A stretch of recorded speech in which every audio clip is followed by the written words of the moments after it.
Hi guys, this is Jacqui Cooper from JCooperTravels, and welcome and thank you for joining us on the podcast today and on the YouTube. I have Dr. Tiffany here, and we are doing continuing conversations about health, both for women as well as for men.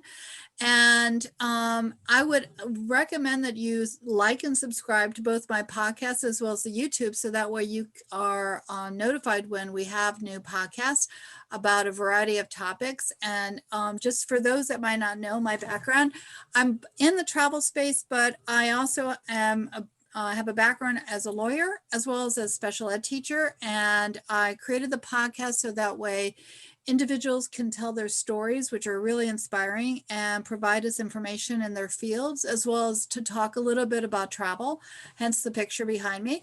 And again, every time that I talk with someone, we're always involved in some way with travel and going places, whether it's on our own personal journey or whether it's, the physical travel around the globe. Even if temporarily we're paused because of COVID, we're having staycations.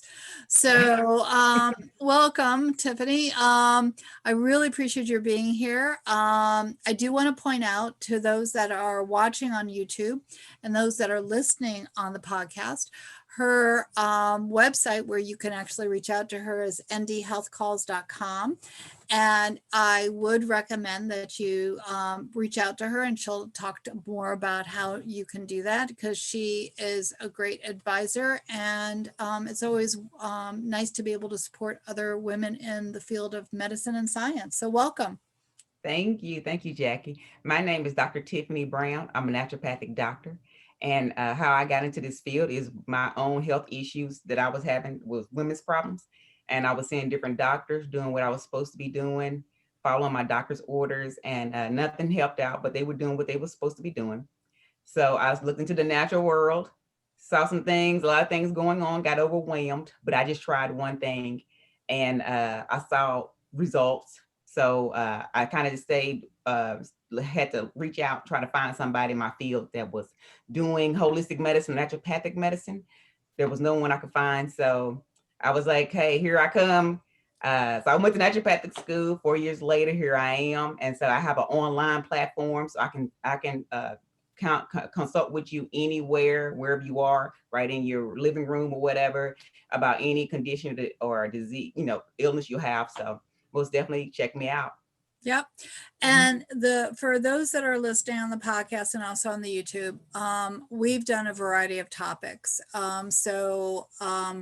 I would recommend and suggest you kind of scroll on down through the podcast or look through the various videos, Yeah. and see if there's one that resonates with you. We're going to be doing other conversations in the new year, and if there's a topic that you want some information on, email me at jcoopertravels@gmail.com. I'm happy to put the questions to Dr. Tiffany. And the reason why I call her by her first name and with the doctor in front is because I'm a special ed teacher, and kids sometimes call teachers, Miss Jacqui, or, their first name. So, but I totally respect the fact that that she's a naturopathic doctor. So today's topic is what?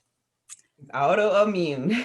Autoimmune. Yes. And that's a big topic.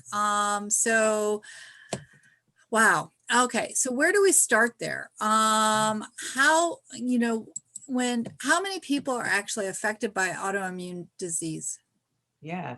So autoimmune disease is what we call like your systemic, people have systemic lupus, multiple sclerosis, type 1 diabetes, psoriasis, rheumatoid arthritis are examples of autoimmune diseases. And an autoimmune disease is just an overactive immune system. And so it's just the immune system that is supposed to protect us somehow is gotten heightened, and it's overproducing antibodies, and it's attacking the cells of the tissues and organs and causing damage. And so there's over 80 different immune conditions that has been identified. And we got and for Americans, it's like 22 million that already has been diagnosed with an autoimmune condition. And some people don't even know what they have yet. that they're even dealing with the autoimmune condition at the, right now. So the numbers are even higher than that. That's pretty amazing. Hmm. Now, what are the factors that could cause an autoimmune disease? Yeah. So some of the factors are, it could be just hereditary. Somebody else in the family had it. So it just goes down the family history. It could be a bacterial or viral infection that you kind of suffered with that has heightened that caused the immune system to heighten. And then it could be stress can do it. And it could be something that's like hereditary, and stress that's caused it to come up and cause symptoms. Now research is saying environmental things are causing genetics to play a role in autoimmune disease already. So, what kind of environmental factors might play into autoimmune? Mhm. Well, I was reading about one of these. It was a stain resistant chemical that they're doing research on. Like in 2018, I was reading an article in 2018 that they were saying that this chemical is I got it written down. It's a polyfluoroalkyl, and it's just a substance that they use for stain resistant material, and that's causing people to have autoimmune. And sometimes, like, it might not affect me, but somebody else, it might affect them differently. So and I think that's the reason why a lot of these things haven't been taken off the market, because we're not seeing issues in everybody with this autoimmune system condition. And it's just a lot of different chemicals that's maybe causing people who might be genetically susceptible to it, that's causing that autoimmune condition to arise like it is. So, could, with the environmental issues, is it something that you would be possibly breathing that could then impact membranes and then impact how you're reacting? Or is it something that you might be ingesting, or a combination? Combination. It could be a combination, and it's, there's some tests out there that can test different chemical exposures that a lot of your functional doctors are doing them, and it can tell you like so many different chemicals. It can test for so many different chemicals, not all of them, but it's so many it can test for, to see if, like, because some people just might have that chemical in their bloodstream, but and their body, their liver is trying to detoxify it and get rid of it, and it's not moving. Your liver isn't moving fast enough, so it just might be this laying dormant in some people. So, and it might be no issue with those people, so it's different. So, how do we treat autoimmune disease? I mean, again, like you said, there are 80 different types of autoimmune diseases. So each one of those,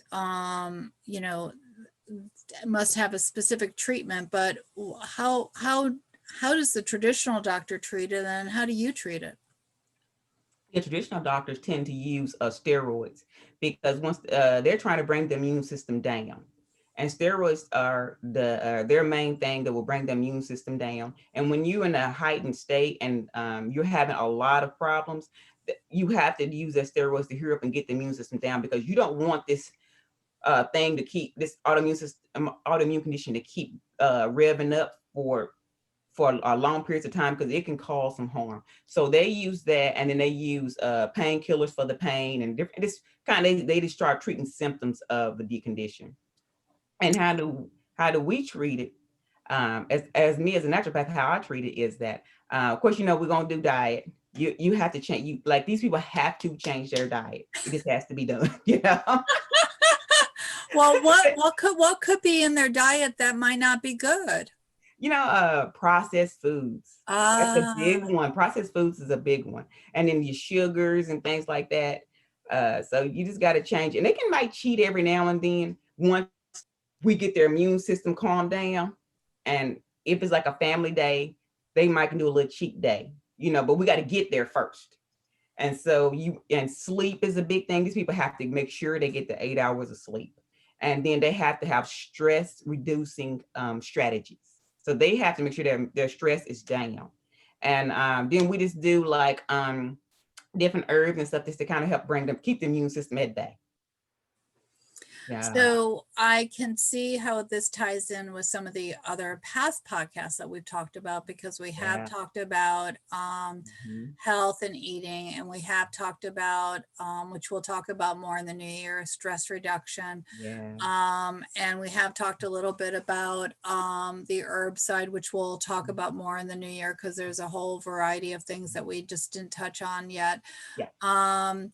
So, and then the other thing that I think I might have heard, but exercise also plays a huge factor in that too. It And does. like you've said before on past podcasts, water, making sure you're hydrated, Yeah. and making sure that you have the right fluids in you. Yep. So, so when someone, if someone has an autoimmune disease or might think that they might have one because they're not quite sure, but they want to reach out to you, Mhm. what's your process of how do you figure this out, or what can you do, so that way someone knows, how you can help them out?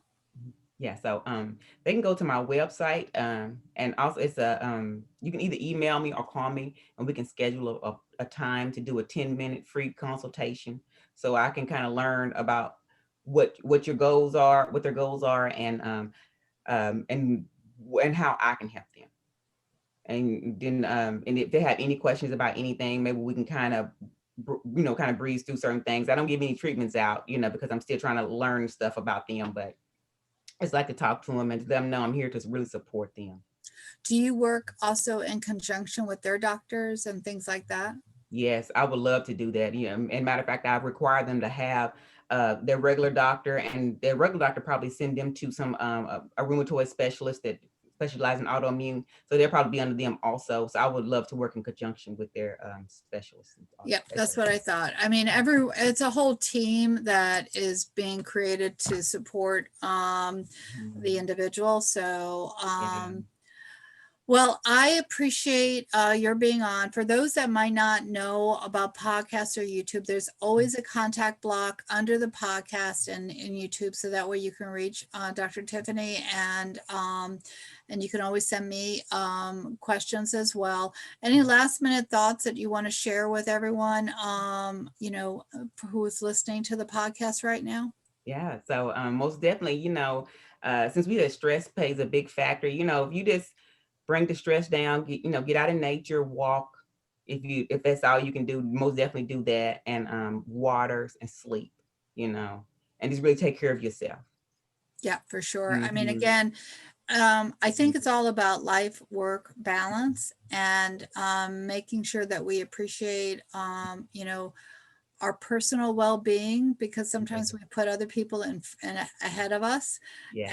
And it's all about that open heart connection to listen to your body, because your body Hmm. tells you a lot. And sometimes um, being sick, not always, but sometimes being sick is caused by what we're doing. Yeah. So True. That's so true. so everyone, thank you so much for listening. Please again subscribe both to the podcast as well as to the YouTube channel. And I appreciate you being here, Dr. Tiffany. I'm sure we'll be talking again soon. Yes. Thank you.